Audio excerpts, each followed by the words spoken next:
Bonjour à tous les amis, bienvenue dans ce nouveau numéro de Bête de Week-end un petit peu spécial, divisé en 2 épisodes à l'occasion de la finale du GNT qui nous attend ce dimanche 1er décembre. Je suis entouré d'experts avec moi pour faire le papier et essayer de déchiffrer ce dénouement tant attendu.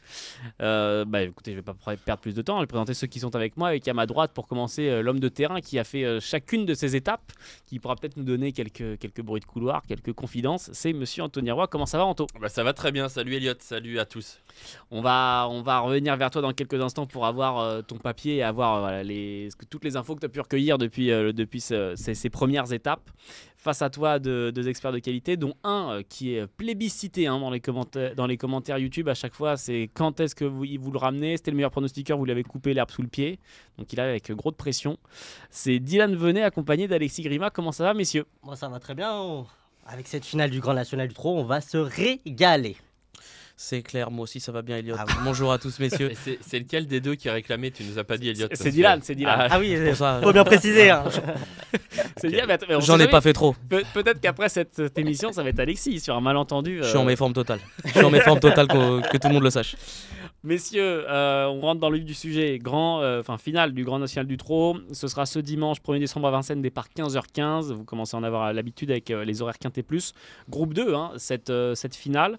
Anto, est-ce que tu peux nous la présenter et avant de rentrer dans les spécificités de cette finale, nous dire ce qu'il y a à retenir en tout cas de ces 13 étapes passées tout au long de l'année 2024? Ce qu'on peut dire déjà, c'est que celui qui a animé vraiment le GNT, pas les 13 étapes mais pas loin, est présent dans la finale, donc ça c'est une bonne chose. C'est Y de Ceylan qui aura du mal à vraiment jouer les tout premiers rôles ce dimanche parce que la course est relevée, parce qu'il rend 25 mètres, mais il est bien là, le cheval de Christophe Jariel. On est sur 2850 mètres grande piste, donc parcours hyper sélectif, les vrais parcours de Vincennes, voilà, là où on voit un peu qui est le plus fort, et il y a un rendement de distance, ce qui rend la course assez amusante parce qu'il y a une course-poursuite là qui s'annonce entre les bons I du deuxième poteau, Inno du Lupin ou encore It's a Dollar Maker et Ideal Lignerie face à Hibiscus Man et Rossi Bay ou Iguski Sauton qui eux partiront au premier poteau.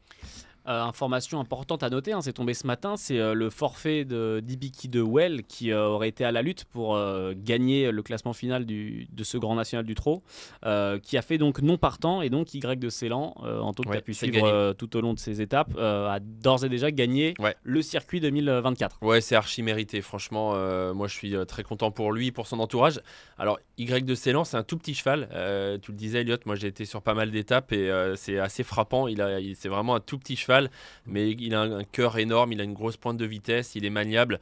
Il a été très bon dans la première partie du GNT, ça a été plus dur quand il s'est mis à rendre 25 mètres forcément. Mais voilà, pour l'ensemble de son œuvre, il mérite vraiment cette victoire finale. Et coup de chapeau à son entraîneur, Christophe Jariel, c'est un jeune entraîneur. Il a très peu de chevaux à lui à entraîner, il travaille pour le compte de l'écurie Hunter Valley. Et en plus, il s'occupe de quelques chevaux. Son pourcentage de réussite est très bon. Et dans ses box, il a ce petit cheval, la Y de Ceylan, qui était... petit cheval qui payait pas de mine comme ça et qui a fait du chemin et qui devient un lauréat du circuit du GNT. C'est symbolique, mais c'est sympa, je trouve, pour l'entourage et pour ce cheval. Il y aura sans doute une carte à jouer, on va en parler dans cette finale de ce dimanche. On va commencer avec Alexis. Est-ce que tu peux déjà nous présenter la course, rendement de distance, Anto l'a dit. Quelles sont les informations importantes à retenir au départ de cette finale? Que la course va certainement être très rythmée. À mon avis, il y a quelques chevaux qui vont vouloir animer les débats. Honnêtement, il n'y a que 14 partants, mais l'édition, elle est superbe. Franchement, elle est excitante quand on voit les noms qu'il y a au départ. Ça va pas être facile pour Inno du Lupin, qui sera certainement le favori. Je sais qu'à ma gauche, il est que chaud, comme on dit.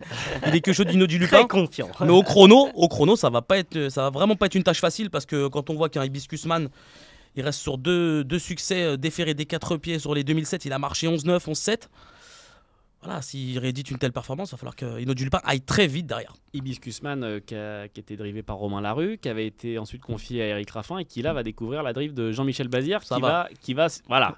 Il perd pas au change, j'ai envie de dire. Sacré casting sur le pied d'Hibiscus Man. Il perd pas au change, mais c'est un cheval un peu particulier quand même. Donc même si c'est Jean-Michel Bazir. Alors quand même, un peu de respect s'il vous plaît. Justement pour l'information, messieurs, pour que ceux qui nous regardent l'info, on va avant de vous donner donner les tickets quintet plus des 3 experts en fin d'émission. On va vous donner le cheval qui, selon eux, va remporter cette finale. Le cheval qui peut créer la surprise dans cette finale. Un outsider peut-être qui peut venir dans le top 5, voire dans le top 3. Et puis peut-être un jeu marrant à faire hors quintet plus, un couplet, un 2 sur 4, un jeu simple en fonction. Et comme je le disais à la fin, un ticket quintet plus. Je vais donner la main à Dylan pour commencer. Alexis a déjà teasé un petit peu. Pour toi, Didif, c'est Hino du Lupin qui va remporter cette finale. Hino du Lupin, numéro 11. Exactement, Hino du Lupin. Je trouve qu'on a vraiment retrouvé le vrai Hino du Lupin lors de ses 2 dernières sorties. Dans le Grand Prix de la ville de Laval, c'était incroyable. On a vraiment revu son vrai visage. Et la dernière fois, Antoine Wills aurait pu l'envoyer d'un peu plus loin, mais je pense qu'il l'a préservé en vue de cette finale. Puis Jean-Paul Marmion, général du Lupin, ça nous rappelle des beaux souvenirs. Donc, à mon avis, Hino du Lupin ne devrait pas taper loin. Hino du Lupin et Anthony, tu rejoins Dylan. Ouais, mais moi je l'ai mis en tête aussi. Après, c'est difficile de faire un prono. C'est pas gagné d'avance. Ça va pas être facile de rendre 25 mètres à des chevaux comme Hibiscus-Man. Mais voilà, c'est un top cheval. Il est préparé pour cette course depuis un moment. Comme Dylan, j'ai bien aimé notamment son parcours de Laval, où là vraiment le lot était moins fort, mais d'allure il était parfait. Toi, tu m'as vu ma tête et t'as répondu, oui, direct à à ma problématique. Me dire ça. Le lot, c'était pas les mêmes quand même. C'était pas les mêmes, mais je trouve que dans le style, il était fluide d'allure. Il s'impose avec brio ce jour-là. Et Antoine Vels nous avait expliqué après la course que le cheval avait vu un ostéopathe, etc. Et mine de rien, on a vu la différence. Moi, je trouve qu'il n'avait jamais été aussi fluide dans ses allures et dans sa façon de trotter. Et il avait dégagé beaucoup de puissance et de facilité ce jour-là. Sa dernière course de Vincennes est bonne. Il s'est fait un peu prendre tactiquement par Eric Raffin, je pense, par It's $Maker. Il n'a pas pris dur en tout cas. Voilà, le cheval est venu finir dans une belle action en partant un peu à gauche pour finir, mais s'il est au top, il peut certainement gagner même à 25 mètres. Même si c'est pas une partie de plaisir et qu'il va falloir un grand cheval quand même pour gagner à 25 mètres. 11-3 à mon avis. Justement, 11-4 au chrono, je pense. Si on parle chrono, il a trotté 11,5 sur les 2007, là où Hibiscus-Man vient de gagner en 11,8. Donc il n'y a pas un écart énorme. Dans la logique, si ça répète ce chrono-là, il peut pas. Ouais, mais il n'y a pas non plus 100 mètres. Donc il suffit. Tout dépend comment. En fait, c'est au départ que ça va jouer. C'est au départ aussi, ça va être important. Puis on pourrait se faire la guerre devant. C'est ça, moi je pense comme Dylan, c'est aussi le scénario de course. Est-ce que devant on a des chevaux qui peuvent rouler? S'il y a un peu de guerre, ça peut servir à Hino du Lupin parce que lui. La dernière fois, je pense qu'il s'est fait prendre un peu tactiquement parce que c'est parti doucement et la course s'est lancée. Il restait plus que 1500 mètres. Et sur 1500 mètres, je pense que tu peux pas refaire 3 longueurs à It's $Maker. En revanche, sur 2008, avec une course à fond, lui, il va adorer ça. Et je pense qu'au moteur, il peut venir gagner. Mais course difficile quand même. Alors justement, vous parlez Dylan et Anto de Hino du Lupin qui va rendre la distance, qui s'élancera au second poteau et donc avec 25 mètres de plus à parcourir. Alexis, tu es resté au premier poteau et tu en as parlé un petit peu tout à l'heure. Tu vois Hibiscus-Man et Jean-Michel Bazir s'imposer dans cette finale. Bah ouais, je tease un peu. Moi, franchement, je vois vraiment les chevaux du premier échelon. J'en vois 3 du moins en tout cas qui sortent du lot. Dont ce Hibiscus-Man qui a été impressionnant les 2 dernières fois, enfin sur ses 2 dernières victoires. Les chronos ils étaient canons, il a jamais molli, on peut le dire, il a son petit surnom, c'est la barre de fer, Hibiscus-Man, il a jamais le morceau. En plus je m'en fais pas pour Jean-Mi, il va le démarrer, il va vite se retrouver aux avant-postes et on le connaît, il a fait jeu égal avec des top chevaux, donc avec des Indigo de Fontaine et consorts.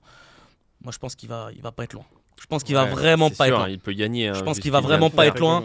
Et j'ai longuement hésité, je tease un peu aussi la deuxième partie du truc, c'est je vois Iroise de la Noé aussi. On la connaît Iroise de la Noé. On peut en parler. Alors en tout cas dans les tickets que vous m'avez donnés, pareil que je vais dire comme Alexis, je tease un peu le ticket quintet plus de chacun. Vous l'avez chacun mis, Iroise de la Noé, elle est présente dans chacun de vos tickets. Mais Alexis, t'es assez confiant. Elle est très haute dans ton ticket. Ah mais honnêtement, c'est ton cheval qui peut créer la surprise. Ouais, j'ai hésité à la mettre en tête parce qu'elle va être D4. Elle a été D4 4 fois dans sa carrière. Au chrono, elle a déjà marché 11 piles 2007. Si elle rédite une telle performance, je vois pas comment Hino du Lupin va lui rendre 25 mètres. Associé à un homme particulièrement en forme. En plus, à Mathieu Mautier, qui est inarrêtable en ce moment. En plus, la jument, on peut le dire, elle a combien maintenant dans le course? Elle a 1, 2, 3, elle a 4 courses dans les jambes. Les 2 dernières sont excellentes. Dernièrement, elle est battue à Laval par un Digir sur le poteau. Elle avait été de l'avant. Voilà, si c'est la vraie Iroise de la Noé qu'on connaît, on la connaît, elle court Critérium quand même, cette jument, elle était très jouée dans un Critérium, elle a gagné groupe. Je pense que si c'est la vraie Iroise de la Noé aussi, elle va pas être loin du compte. Et moi, je vois pas Hino du Lupin lui rendre 25 mètres. Si c'est la vraie. Oui, mais c'est ça. Si c'est la vraie de vrai. C'est ça la grande question. On en a parlé un peu avant l'émission. Thomas Lévesque, il est parti courir à Saint-Galmier pour la qualifier pour la finale. Bien sûr. Il avait pas d'ambition ce jour-là. Je pense qu'à mon avis, il a dû tout axer sur cette course. Elle a dû monter en condition. En plus, la jument.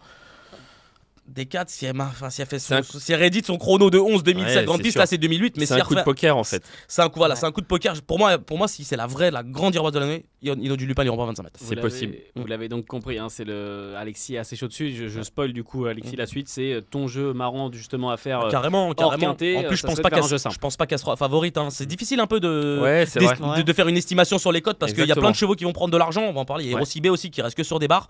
Donc, Il n'y aura pas de chevaux à 2 euros, je pense Non. pas. non, même On Ino n'a du pas un Lupin, cheval qui il va- se détache, même, je pense qu'Ino du Ino, Lupin, It's a Dollar Maker Ino du va Lupin prendre de sera à l'argent. 3,50 Ino du Ouais, Lupin. dans ces eaux-là, Oui, je oui, pense. 3,50, minimum. 3,50. It's a Moi, je Dollar me dis, Maker sera joué. Effectivement. Iroise de la Noël, Hibiscus elle va être Autumn. entre 8 et 11. Alors, Ouais, peut-être. Je pense. Entre 7 et. Ouais, 7 dans et ces 11, eaux-là. ouais. dans Il y a ces Hero eaux-là. Sibet qui va prendre. Il C'est va y avoir Gus beaucoup. qui s'automne également. Gus qui s'automne va prendre. Ouais, c'est On vrai. n'en a pas parlé encore, c'est vrai. voilà, vous l'avez compris. Iroise de la Noé, Alexis très chaud dessus. Les gars aussi l'aiment bien, mais celui qui est le plus chaud dessus, c'est Alexis elle sera deuxième de son ticket quintet plus. Si je reste au premier poteau, Dylan, pour le cheval qui peut créer la surprise, selon toi, ce serait, c'est juste après, c'est ce numéro 2 qui est Illusion J-Pad. Ouais, effectivement, Illusion. Là, il y a de J-Pad. l'audace. Ah oui, vraiment. Là, il y a quelque chose. Là, Il y a du du panache. panache. Faut regarder son avant-dernière course. Lors de sa victoire avec Jean-Michel Bazir, elle a gagné comme à la parade, sans rabattre les coquilles, Rentrer en plus. les œillères descendantes. C'était Jean-Michel Bazir. La dernière fois, elle n'a jamais pu s'exprimer. Faut vraiment oublier cette sortie. C'est Clarisse Lelièvre qui se débrouille bien. C'est une jeune femme qui est vraiment douée. Donc face aux professionnels, ça va aller tout seul. Va falloir raser les murs un petit peu. Un peu peaufiner et derrière venir finir. Et je pense qu'à très grosse cote, elle peut faire l'arrivée. Et pour ton jeu amusant, c'est un 2 sur 4 que tu associes donc Ouais. avec Iroise de la Noé, sur qui Alexis est chaud, et avec ton favori qui est Ino du Lupin.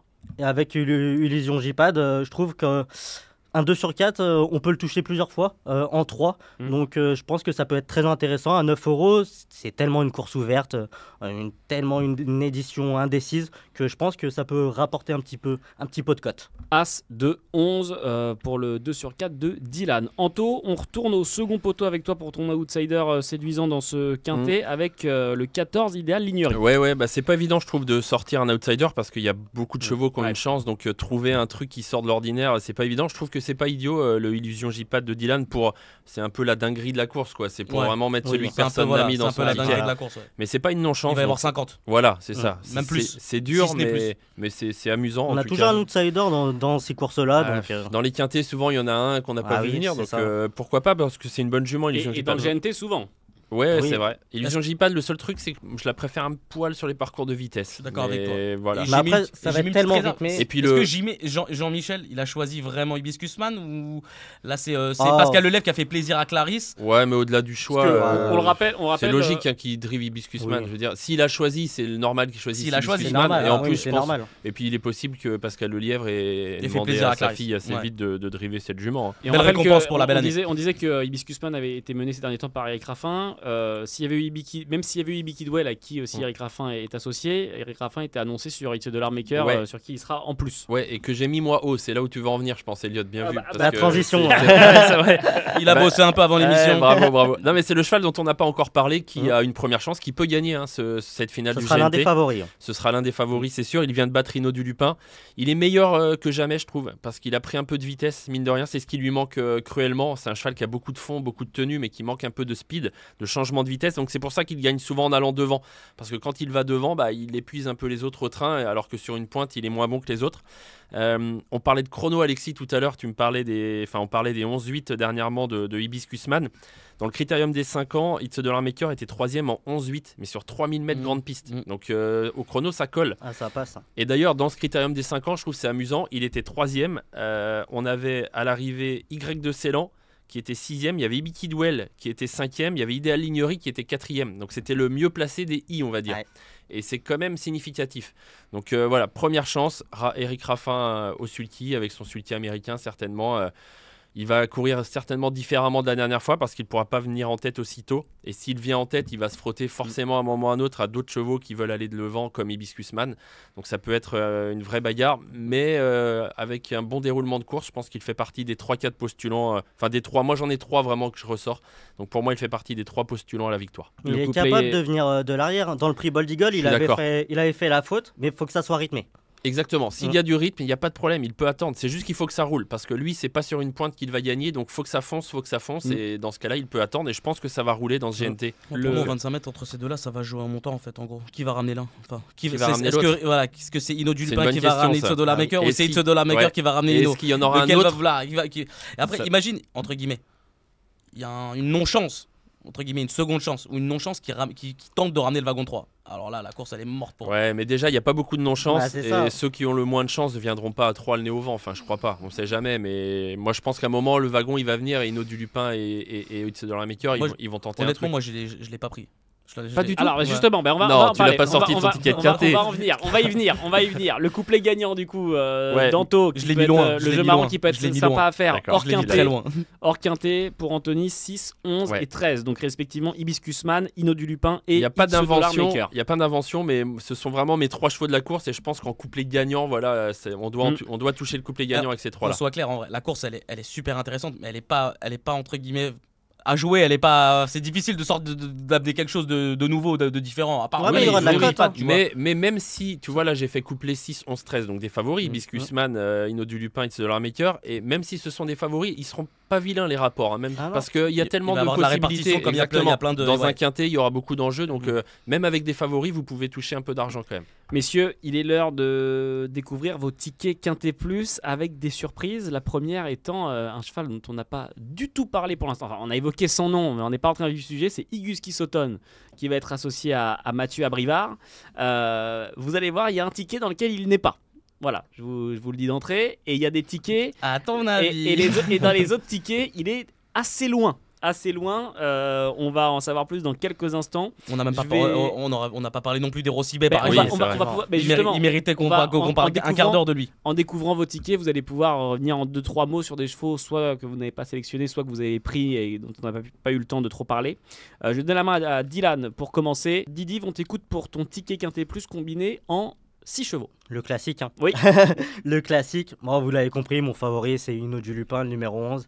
On ne le présente plus. Pour moi, il a vraiment retrouvé son niveau. Et j'ai tellement une pensée pour Général du Lupin que j'espère qu'il va l'emporter. L'As, Iroise de la Noé, elle est déférée des 4 pieds. Ils ont vraiment tout axé là-dessus. Le 13, Itzo de la Maker, Eric Raffin. La dernière fois, il a battu Ino du Lupin. Le 2, ma petite botte secrète, Illusion J-Pad. Va falloir vraiment la préserver et venir sur une pointe de vitesse, essayer d'accrocher une petite place. Le 8, Hibiscus-Automne. Je pensais qu'il allait gagner avec un peu plus de marge la dernière fois à Toulouse. Je l'ai trouvé un petit peu moins tranchant, mais il est tellement en forme et puis il est situé à la limite du recul. Et c'est le profil où pareil, on peut patienter avec lui. Alors que certains au premier poteau vont batailler et je pense que voilà, il peut accrocher une place. Et pour finir, pour la beauté du sport, le numéro 9, Y de Ceylan, le maillot jaune, j'aimerais qu'il termine en beauté. Pour une petite place. On le rappelle. Moi aussi, je l'aime bien, mais pour moi, ça s'annonce compliqué à 25 ans. Ceylan qui a d'ores et déjà. C'est pas un interdit, c'est un super cheval. Qui a d'ores et déjà gagné, ce circuit 2024 puisqu'il ne peut pas être rejoint au point. Il a déjà gagné. Il a pris déjà une grosse prime quand tu gagnes le tournoi, il me semble. Le ticket. C'est mérité. Il a fait le boulot. 15 000 euros. Si je dis pas de bêtises pour l'entraîneur gagnant. Il a fait le tour de la France. Un propriétaire gagnant. Parce qu'il y a un classement entraîneur, il y a un classement cheval et il y a un classement driver, je crois. Ça sera sa 9e participation. Exactement. Ce dimanche. Et à 74 points pour le moment, normalement. Y de Ceylan, 11, As, 13, 2, 8 et 9. Le ticket de Dylan. On va écouter Anto tout de suite, qui a une formule différente. Ouais, une formule différente. J'ai pris 3 bases parce que j'aime beaucoup ces 3-là. Je vous l'ai dit, ce sera mon couplet gagnant. Ce seront mes 3 bases. Le 11, Ino du Lupin. Le 6, Hibiscus-Man. Et le 13, Itzo de la Maker. J'aime bien l'ordre que j'ai établi, mais honnêtement, j'aurais pu faire un peu les 3 ordres. J'aime bien ces 3-là, 11, 6, 13, 6, 11, 13, 13, 6, 11. Bref, vous m'aurez compris, pour moi, ce sont les 3 chevaux de la course. Et puis derrière, j'ai mis 4 associés. Iroise de la Noé, là, je ne l'ai pas prise en base parce que ça va être un peu tout ou rien dans le sens, elle va peut-être pas gagner, même si c'est tout, mais elle va soit très bien courir, soit elle peut galoper. Elle a galopé 2 fois quand elle a été déférée des 4 en 4 courses. je sais pas ce que ça va donner, mais ça peut être vraiment un coup de poker amusant. Les gars en ont beaucoup parlé. J'ai mis Erosibet. Bah oui, Erosibet, il faut qu'on en parle. T'as raison, Alexis. 9 victoires en 10 courses cette année. Et quand il n'a pas gagné, il a fini deuxième. Il me semble que Dylan l'a pas mis dans son ticket. Ah non. Ouais, bah, Et je crois, en plus, il a des statistiques, c'est terrible. PADP, donc plaqué et déféré. Invaincu. Je crois qu'il est battu. Enfin, un coup, il est distancé, sinon il a que des barres. Mais il monte de catégorie un peu. Enfin, il monte de catégorie. Si, un peu quand même. Il a gagné des étapes du GNT, une étape à Cherbourg. Il a battu Hibiscusman ce jour-là, mais le lot, il est encore plus fort, je trouve, aujourd'hui. Donc, moi, je l'ai mis, je l'ai gardé, j'ai pas pris. Moi, je me rappelle, j'ai pas pris après ce sa risque-là. victoire à Vincennes, Damien Moon avait déclaré: je sais pas si je vais courir la finale du Grand National parce qu'il est moins bien l'hiver. Ah Donc, sur Ouais, il ces fait pas dires, encore trop froid. C'est ce que j'allais dire, Ouais, moi ça m'inquiète ouais. pas trop, il fait encore entre 10 et 12 Encore assez degrés, doux, ouais. En moi, espérant qu'il personnellement, fasse j'ai beau froid, d'ailleurs. Ouais, ça commence à baisser, Ouais. mais bon, ça peut peut-être passer pour cette finale. L'enlever d'un quintet, c'est risqué quand même. Mais bon, faut prendre des risques. Faut pour prendre ça. des risques, hein. Tu l'as gardé en Ouais, associé. j'ai gardé Yuski Soton, super cheval. Un peu comme Erosibet, il monte un petit palier quand même, je trouve. Il a couru il y a 10 jours à Toulouse, il y a le déplacement et tout, mais bon, c'est un top cheval. Et comme l'a dit Dylan, j'aime bien le profil parce qu'il va y avoir du rythme, et lui, il va attendre. Donc je l'enlève pas de mon ticket de quintet. Puis j'ai glissé Idéal Lignery, dont j'ai parlé tout à l'heure, comme d'un outsider valable. Il a gagné l'étape de Nantes, qui était une petite étape en termes de qualité, mais c'est un bon cheval. Il avait fait l'arrivée du Critérium des 5 ans, donc c'est un cheval qui est pas très loin finalement des autres I de qualité de cette course. Une formule avec des bases et des associés. En base, donc, 11, 6, 13, 2X et les associés d'Anthony, As, 7, 8 et 14. Oui. Et enfin, Alexis, qui n'a pas fait 4 batchs en total et qui a opté pour un Non. quintet plus combiné. Qu'est-ce qui en t'arrive en 6 chevaux. Moi, pour le coup, j'aime bien les outsiders et tout, j'aime bien dénicher quelque chose, mais je pense qu'il va pas y avoir de grosses surprises à mon avis à l'arrivée. J'aime bien Hibiscusman. Hibiscusman, que sur ma gauche, pas mis non plus dans Pas mis le non ticket. Pas mis dans le quintet. Ah, Il a pas mis, il a Pour pas moi, mis c'est Hibiscusman et Pour Erosibet. moi, c'est Ah vraiment ouais. tout ou rien, Hibiscusman. Ouais, ça c'est Donc, fou. du Ouais. coup, Hibiscusman, C'est chaud. Hein. Hibiscusman, peut-être- Jean-Mi, on le connaît, il a gagné combien sur les 15 dernières années, il a gagné combien de fois la finale? Un paquet de fois. Mais aussi pour Et son là, entraînement. mais ça- mais pas c'est- toujours en vrai, aussi. il a la première, aussi une première chance dans la course. Pour moi, Pour moi, c'est après vraiment Rose de la tout ou Noé, rien. j'ai longuement hésité. Pour moi, elle peut gagner aussi. 6 As. Ensuite, j'ai mis Rosibet. Voilà, il fait toutes ses courses, il est en grande forme sur la lancée. Je pense qu'il va pas sortir des 5. Ensuite, j'étais au second poteau, évidemment, Ino du Lupin. Je l'ai mis 4. Je le vois 3, 4, 5. Il va faire sa valeur et il va venir terminer, bien finir. Mais c'est pas un cheval pour moi qui est capable de gros de m'enquiquer. Alors, faire le tour des chevaux qui sont capables de marcher 11,5, ça va pas être facile en leur rendant la distance. Surtout qu'il va falloir mettre une crachée en début de parcours. Je demande à voir. J'ai mis ensuite It's the Dollar Maker parce que c'est la ligne, c'est des chevaux qui se tiennent de près. Et j'ai mis pareil, moi aussi, je vois bien Idéal Lignery. Je crois qu'il est capable. Moi, il m'a bien plu dans la première qualif. Il a été vraiment très gentil avec lui, Jean-Philippe Ouais. Monclin. Courait pas si Ouais, mal. c'était En correct. plus, il a fait les extérieurs contrairement à d'autres. Tu vois, je sais qu'Ampia elle avait son dos, elle allait plus venue en dedans, donc forcément elle a terminé devant. Et puis voilà, c'est Ampia quand même. Et lui, il est venu dans le wagon de 3. Il a vu que ça servait à rien d'insister, il court super bien, je crois qu'il marche en 7 2007. Donc voilà, ça colle au chrono avec tout ce qu'on a vu, tout ce qu'on a cité auparavant. Donc voilà, je trouve que c'est 6 chevaux de la course. Pas d'Hibiscus Soton, pas d'Y de Ceylan. Y de Ceylan, en tête, il aura une chance. Je le préfère en plus sur piste plate, Ouais. qu'on soit clair. Ouais, moi aussi. Et Hibiscus Soton. Hibiscus Soton, pareil, pour moi, adepte des pistes plates et surtout corde à droite. Il a déjà bien fait, certes, à Vincennes, mais au chrono, ça colle pas. Il a jamais marché 11 2007-2008. Peut-être qu'il va le faire ce dimanche, mais je demande à voir. Je trouve qu'au papier, les autres ont une meilleure chance. On rappelle le ticket d'Alexis, 6, As, 7, 11, 13 et 14. Voilà les 3 tickets quintés plus de mes experts pour la finale de ce grand national du trot. Tes experts. Vous êtes, oui, en tout cas, voilà, vous avez des formules différentes. Vous avez eu, je le rappelle, des jeux un petit peu hors quintet que vous ont donné aussi les experts si vous voulez tenter quelque chose pour resserrer un petit peu vos jeux et aller un peu sur autre chose. Et au moins, voilà, les tickets sont assez variés. Vous avez déjà, alors, hormis Anto et Dylan qui sont d'accord sur la victoire, enfin, en tout cas, avant que la course soit courue, qui Ça, sont la chauds puce, d'Ino hein, du Lupin. sur la victoire. Qui sont chauds d'Ino du Lupin en tête. Mais en tout cas, vous avez voilà, chacun quand même votre petit ticket assez différent. Merci beaucoup, messieurs. Merci Alexis et Dylan. Merci Merci, à Elliot. vous. Merci à toi, Elliot. Merci Anto. Merci Elliot. On Salut. se retrouve dès demain sur les réseaux sociaux d'Equidia et sur equidia.fr pour analyser ensemble le quintet de samedi. Avec j'aurai Lucas Quentin avec moi et Jordan Philippi si je ne vous dis pas de bêtises. Merci à tous. Très bon week-end de course. Profitez de cette dernière étape, la finale du Grand National du Trot. Et on se retrouve en fin de semaine pour faire le pronostic de samedi. Merci. Ciao.